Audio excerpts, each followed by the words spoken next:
Motorsports Expo is coming up this weekend down in Philadelphia once again, and one of the guys who is going to be down there in a big way joins me right now. Billy Pauch Sr. retired after the 2021 season. Did get out a few times last year in a speedster, but he's got a car he's going to be bringing down. He's going to tell you about that to Motorsports, and they're also going to have copies of his book available as well, The Last Cowboy. Let's head on down to Frenchtown, New Jersey. Billy Pauch Sr. is on the line with me right now. Billy, I haven't talked to you in a long, long time. How are you? I'm good. Yeah, I'm good. I was kind of shocked when you called today because I didn't think you did this no more. Oh, yeah, we were doing YouTube, and at some point I said, well, why don't I just do videos over the phone, and I'll just put the audio track up in front of a picture. The picture you're looking at, by the way, is from April in 2010 at Utica Rome Speedway. So what were you working on earlier today? It was something you tell me you're bringing to the show. Actually, today I went up. I had to go up to Ken's Tire and pick up rims for a trailer I bought, and I'm kind of outfitting the trailer. I bought a bare trailer, a box trailer, and outfitting it, putting wheels on it, and compressor, generator, wiring it, lights, and all that kind of stuff.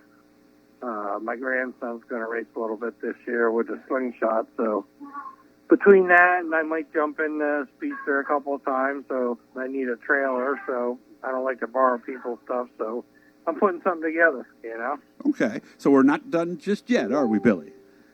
Nah, it's like I said, I didn't close the door. I kind of left it open for whatever, but I don't know. Like I said, I thought it would be neat one time this year that all three of us run the same track the same night, and we could do that at Kutztown because my grandson can run the junior slingshots, and me and Billy can run the speedsters, and we'd have three generations race one night, Has anybody done that? I don't know if anybody has. Have they? I thought it was kind of unique, I thought it would be pretty cool to do, So do I. All right, so let me know when that happens. Maybe I'll have to make a trip down to Kutztown and check that one out. I was talking to Billy before as he was loading up and getting ready to go somewhere. I asked him a question. I said, if somebody had a ride in a modified, they said, Billy, it's a big race. We got a car for you. What would you say?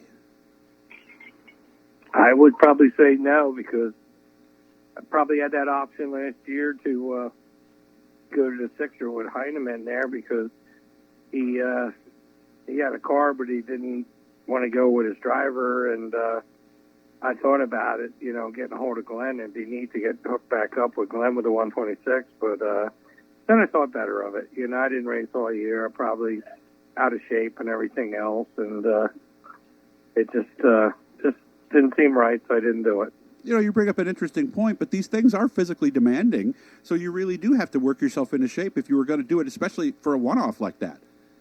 Oh, yeah, especially when you're 65, 66 years old, It's like you get every year things get harder to do, and when you're a kid, it's nothing to it. I'd go all day, all night when I was a kid and smoke 2 packs of cigarettes, and I got older, I had to quit smoking and start working out. I never worked out my whole life, and racing, Really? I never worked out. I always was up in the seas and hard at it, and the older I got, the harder it got. So, you got to start getting in shape. Do you go to the gym on a somewhat regular basis? Well, I got a gym upstairs in my shop. Oh, okay, so it's right there. Perfect. So turn wrenches, go upstairs, Yeah. do some stuff on the machines, and you're good. Are the speedsters easier to drive then? No, shorter race. They're actually harder, really. And then you get on a small track like Kutztown, it's really difficult. Fifth mile, you're really huffing at it, So I don't even know physically and mentally if I could do it anymore, Okay, so but it's not as long a race as, like, say, a 76 or 100 lapper, right? No, they run 30 laps there, but on that little track, it's a happening place, with 20 some other cars out there. Things happen fast, and it's tight racing. So you're sweating as you take the helmet off most nights, huh? Oh, yeah. You're in cardiac arrest. What's going on this weekend? I hear that you're bringing a car and some other people are bringing some of your other cars or something like that? Yeah, Lenny put a deal together for me. It's sort of like a tribute deal, and there's a few cars out there. The L car, they restored that, and they're bringing that. And the 99, the Sonny Drumberger car, I won race with that, they're bringing that. And somebody's bringing one of the 126s. And Oh, wow. I've got 2 cars that I've raced, but I'm only bringing one. I'm bringing my oldest car, my 76 Gremlin that I ran Sportsman in 76 with, and won a lot of races. I won 28 races and 3 championships with it, and that's the car I'm bringing down. You enjoyed working on it again? Yeah. I like it. It's kind of like the time capsule. You get in it, and it's so much different from the cars today. It's like sitting in a tea bucket, you know. Your knees are up and everything else, and it's wide open. And today you're all covered up. Nobody even sees you, you know. They see a little helmet in there. Yeah, and it's also more like the steering wheel on a bus at the angle, right? Oh, yeah. Manual steering. And some days we had manual steering, and we had car frames. I built that car from the ground up out of a 55 Chevy frame, and then cut a Gremlin body off a Gremlin and mounted that on there. And at the time, my hero was Kenny Wells, so I had it all lettered up like Kenny Wells' car, but instead of 91, it was the 15, and his paint scheme on there and all. How far are we going? Are we going to drive it in the show? Yeah, I was thinking of taking a 4-wheeler. Usually I take a 4-wheeler and push them around, but this one runs, and Nice. so I can just start it up and drive it in. What kind of engine is in that car, out of curiosity?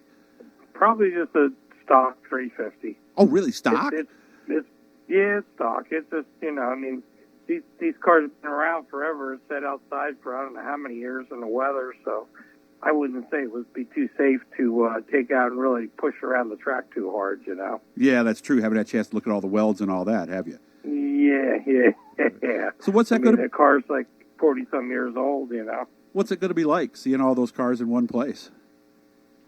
I don't know. Lenny's putting in the one exhibit hall there as you come in on the left or something. I think where the stage is, where they have Miss Motorsports. We're going to have all the cars in that area, and he's supposed to have a backdrop with a bunch of my cars on there that I won races with over the years and drove. Okay. What's the feedback been on the book so far, The Last Cowboy? It's been good.